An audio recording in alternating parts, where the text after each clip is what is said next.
Scotland's much-maligned post-season tour of the Americas ended in the early hours of Sunday morning with a 1-0 defeat in the Azteca Stadium to Mexico. Along with a 2-0 defeat in Peru, it has been an incredibly difficult trip for the players on the pitch and the management team off it. We have pitted our wits against two really good sides, seriously fired up in front of their own fans, with the World Cup just days away and places in the team up for grabs. The sides are ranked number 11 and number 15 in the world respectively, so we have certainly not been embarrassed with what is effectively our B, or even C, squad. If we had gone out there with our strongest possible side available, I doubt if we could have bettered the results we gained, so credit I think must go to a patchwork team who have busted a gut and showed real determination to dig in and be competitive.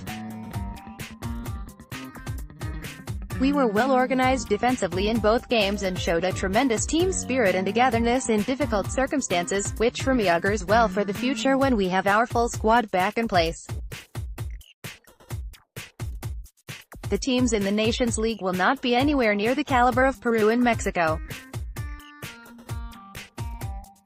Yes, we could have shown more offensively in both games, but we are missing a lot of quality and pace in attack, with the likes of Lee Griffiths and James forced to return and go and hurt teams on the counter-attack when we nick the ball back. With Oliver Burke doing so well in Toulon for the under-21 side, all of their pace and power could give us a huge boost going forward when the real action starts.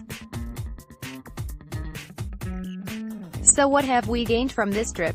The critics will no doubt point to two pretty comprehensive defeats, which accounts to not a lot, and I understand that, but the experience that the players will have garnered from this trip on and off the park will be invaluable going forward.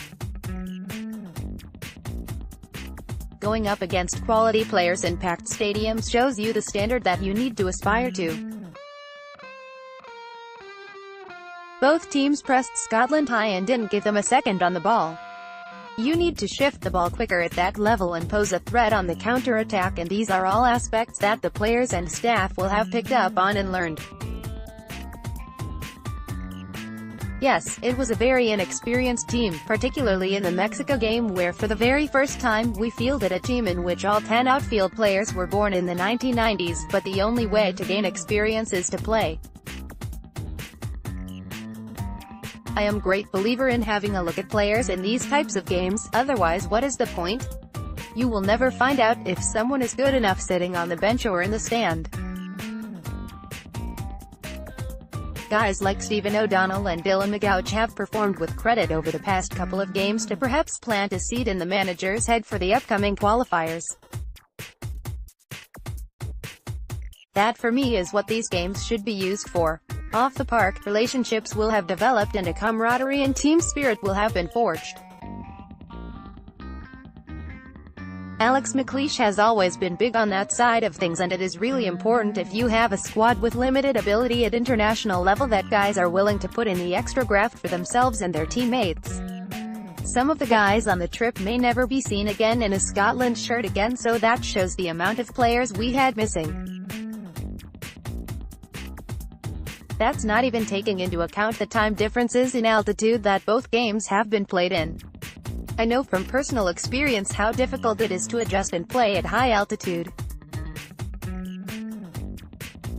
When I moved to Colorado Rapids in 2008, I was halfway through the season at Dunfermline and in great physical condition. The players at Colorado were effectively in pre-season when I arrived, so in theory I should have been fitter. But the Rapids played in Denver, which is a mile above sea level. It took me around 3 to 4 weeks to adjust to the altitude, and, in actual fact, I was laid out flat in my bed for 3 days after my first training session with altitude sickness. It felt like there wasn't a breath of air and I couldn't recover from any physical work quickly. The ball flew further and faster and it was just completely different. My lips and mouth were bone dry due to the air density and I had to drink stacks of water to avoid getting dehydrated. Once I had adjusted, I was flying and could run all day when we played at sea level against other teams, but that just highlights some of the problems and difficulties the Scottish lads would have had physically in both games with just under a week to prepare. We have another tough friendly against Belgium to come before a huge doubleheader against Israel and then Albania in the Nations League. By then, McLeish will have his team settled and ready to go. That is when he will ultimately be judged. That is when we need to win. And the time for experimenting will be gone. And another thing. Scottish football lost a couple of real characters in Neil Cooper and John Ritchie this last week. Big Teddy, I didn't know that well, but the outpouring of grief and some of the stories about him show you the regard he was held in by so many. Junior, or the Cat, as he liked to be known, was a brilliant character with a wicked sense of humor who I knew well from my time at Hibs. Both will be sadly missed.